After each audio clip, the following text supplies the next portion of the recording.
I've written down just like a couple of things that we said we were going to talk about, and I've written down a couple of things that we said we weren't going to talk about. But I guess why don't we just do like a really quick introduction? I guess almost everyone that's watching this is going to know who you are. So I'll do a super quick introduction. My name's Dan. I'm the co-founder of Think Wow. We do customer experience, journey mapping, that sort of stuff. Do you want to introduce yourself for those who may not know you, which probably not many of them? No, there might be a few that don't know me. I'm Leah. I run Stereotype Audio Transcription, and I bother people far too often on LinkedIn. But I guess a lot of people that are watching would be really super interested to know how you've gone from, like 12 months ago, you had a few thousand 6 months followers? ago. No, not even that. In November, I had 400 connections. Wow. And I've never really used LinkedIn at all. It had a profile, it was just there, but I didn't really ever use it. And then I had one of the girls that did work for me now and then wanted some extra work because she wanted to give up her job. She wasn't happy and she really wanted to give up her job. And she said to me, Leah, have you got enough work for me? If I give up my job, can I come and work for you full time or like 25 hours a week? And I said, no, but I'll make sure and I just sort of went balls to the wall, was like, I'm gonna do it. It's time to expand. So I got on LinkedIn, made a few kind of like cool people that I interacted with a lot, and I think that helped boost my profile quite a bit. And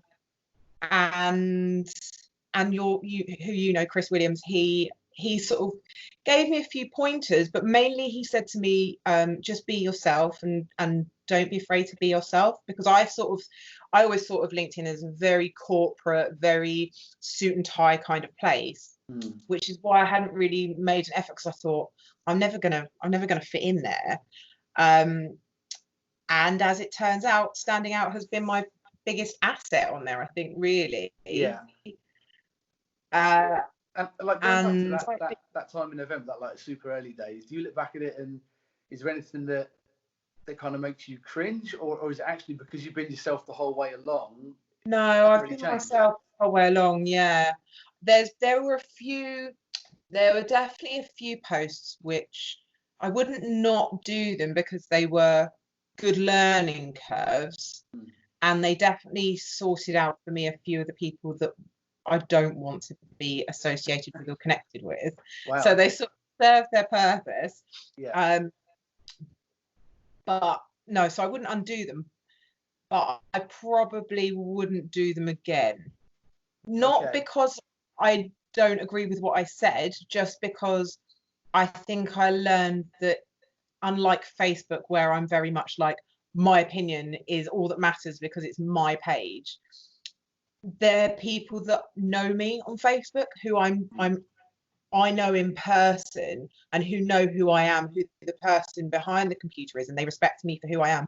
But things get lost in translation on LinkedIn because they reach is so wide. Yeah, I guess where you reach now is like what you saw 28,000, 30,000 connections or something? No, not that many.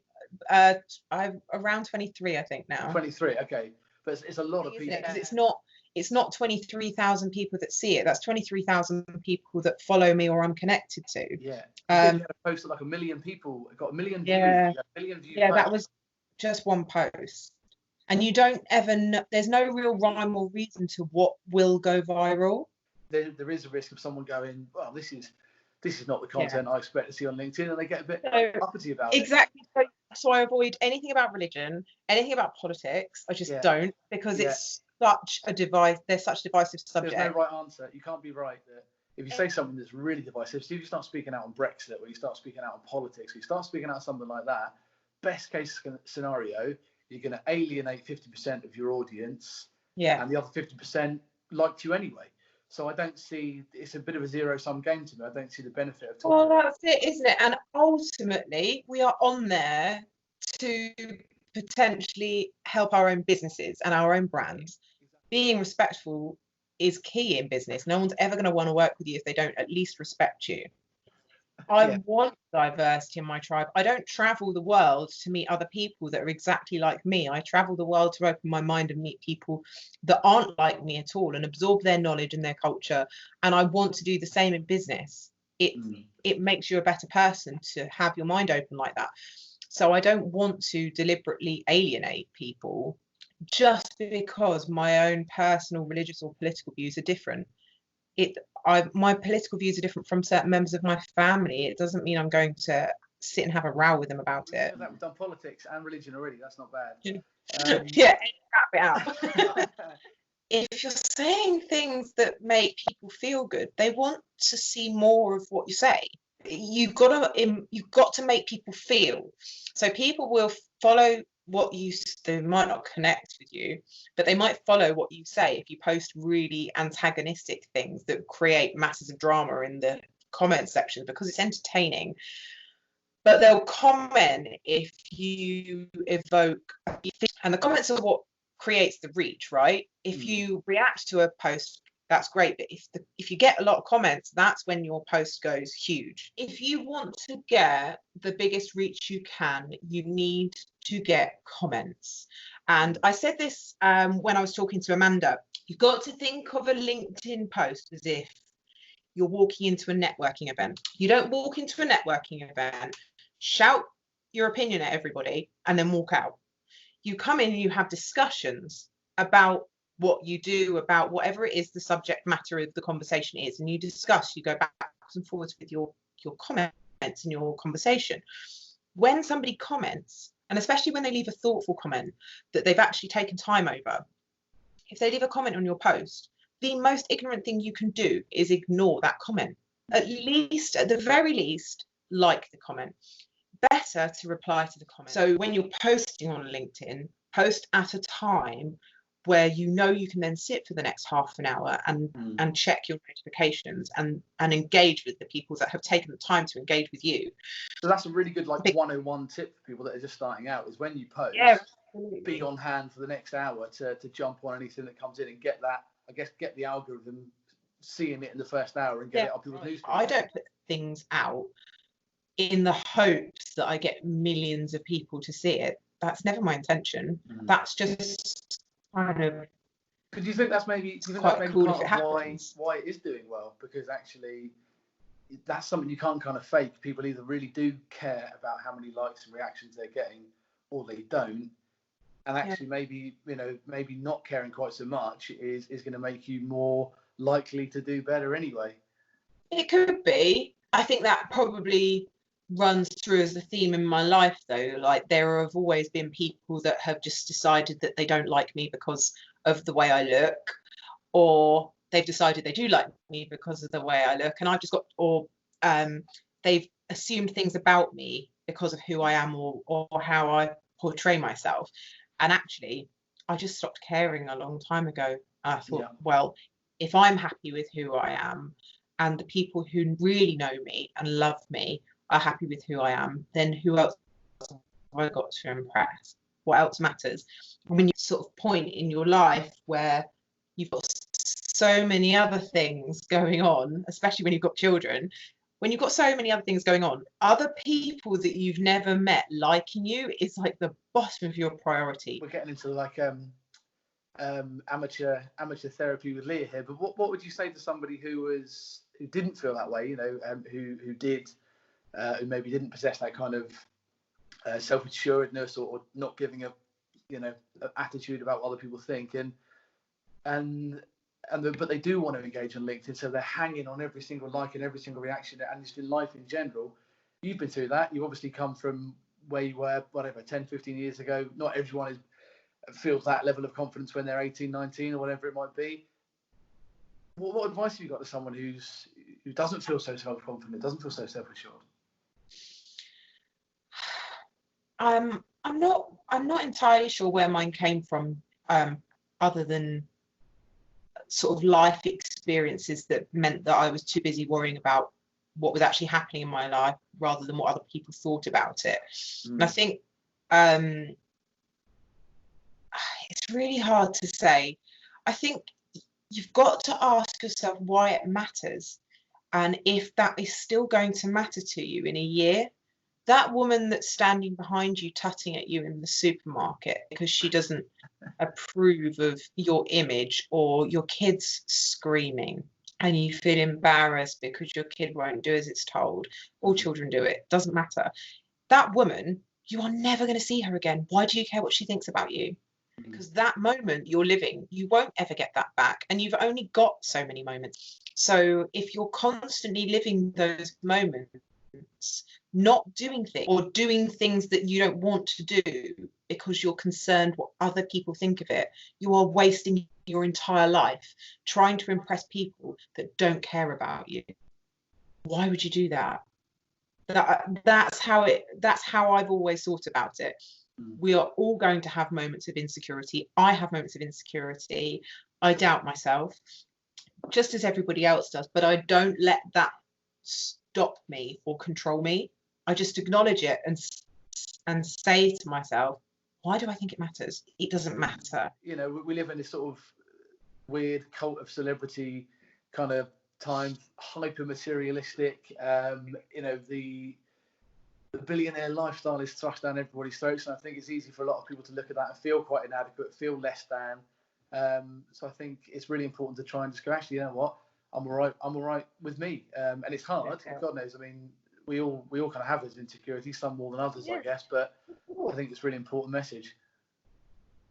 Yeah, I think that also links into being LinkedIn. See what I did there? Hey. Also, also links into people not being just the best version of themselves online, and that includes on LinkedIn, Instagram, Facebook. I'm very conscious of it because I've always had a reasonable following on Instagram for a fair few years, and it's something that I'm really conscious of, even when I'm just posting to my friends and family on Facebook. It's, you know, there's a few pictures of my son being an absolute butthead, having a tantrum on the floor. You know, there's posts on LinkedIn where I've sort of said, I really don't know about this and I really need some help. And it's about showing the things that you aren't good at and do struggle with, whether it's emotionally, business wise, whatever, because it makes you more human and it stops other people from feeling like they're failing.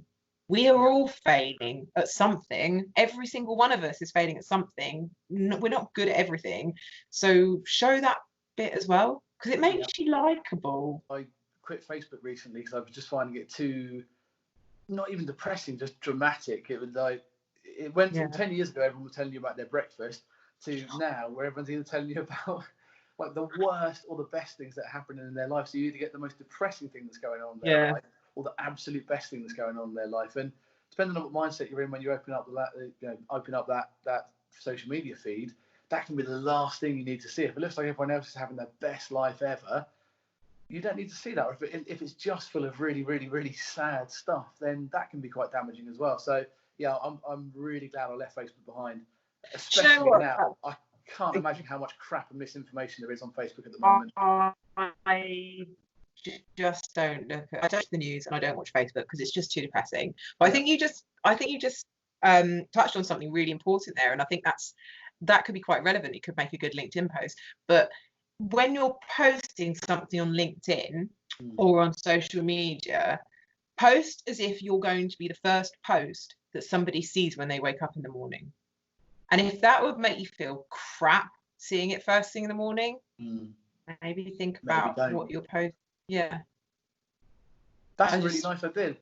Yeah. That probably is worthy of a full post. Yeah, no, I like that. Inspired me. Is that something you've like, have you put that principle into practice in your post before?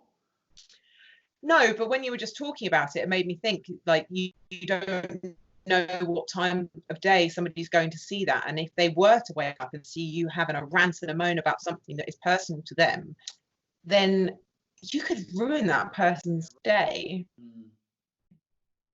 Right. And I just want to reassure everyone, we're not going to get into Dan and Leah's coronavirus rant or how to turn your business into a money-making machine in coronavirus times, but I'd love to do that, but my business is not making money right now. So but it might be struggling along a little bit. I'd be interested. Get I guess there maybe some eventually. other people might be interested to know, like, is there anything you particularly? Obviously, we're all living a very different life now than the one we were 2 months ago. Is there anything that's kind of key now to your daily routine that you didn't think would be, that you could, kind of gets you through the day or keeps you sane? Just not losing my shit with my little boy. Like, this is the hardest thing at the moment, is that he's 4 and he is used to being in a room full of children for 8 kids, all of his best friends, constant structured activities and free play this, and all of a sudden I'm thrown into, okay, he's at home all day, it's just us, he's got a small garden to play in, and I have to somehow squeeze work around while he's distracted. He's watching way more TV than I would ever normally allow him to watch, because it's the only time I can get any work. We're just coping. I've had a couple of really rough days. I think everybody's having that. It's a real roller coaster, and I have a couple of days where I'm like, yeah, it's all right, everything's okay, we're going to be fine, we can go out for a walk, it's all going to be okay. And then I'll just wake up one day and just think, I just want to go out, I want to be able to make plans, I miss my family, I've got a newborn niece that I can't go and see. God. And I'm just, my sister's stuck at home with twin 3-year-olds and a newborn, and wow. I can't go there and be there to help.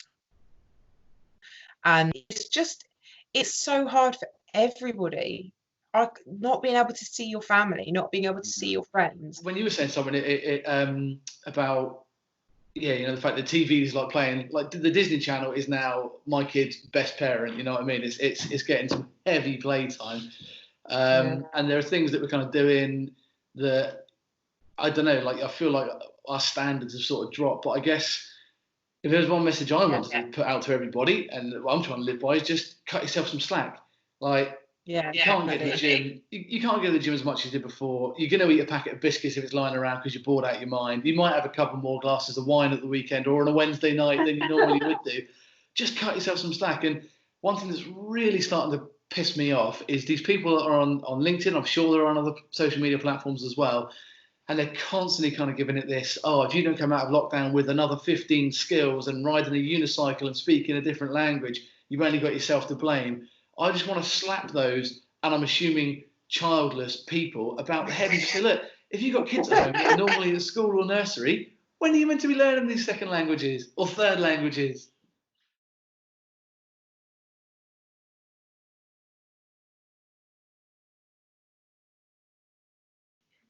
Okay, my little boy is now on his way down. This is great.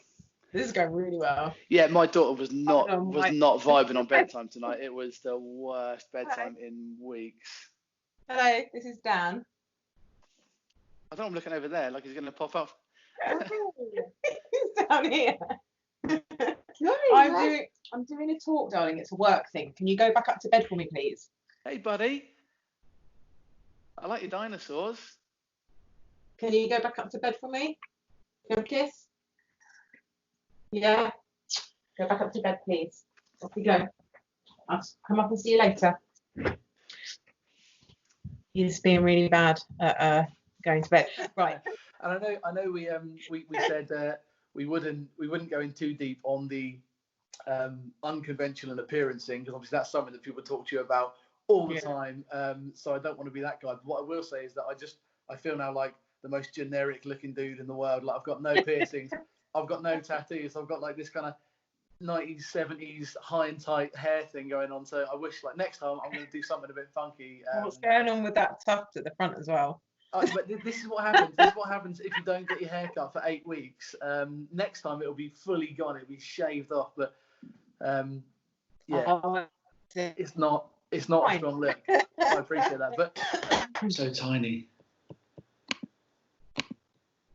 Is my narcissism coming through now? I don't want to take a snapshot. Narcissism in that shirt.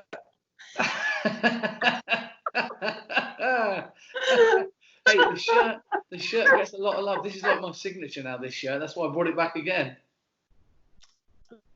looks like you did a paint project. Actually, you could do a paint project with your kids and make a few extras. See, who's laughing now? You can do whatever you need to in this shirt, and it hides all the sins.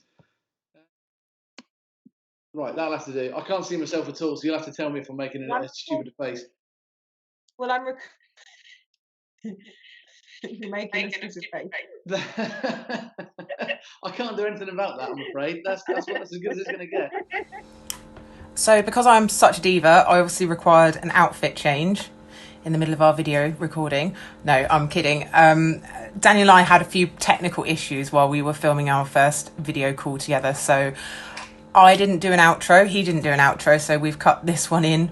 So it was really nice chatting. I hope you've all enjoyed the video, and there might be more in store if you enjoyed it. So let us know. Bye.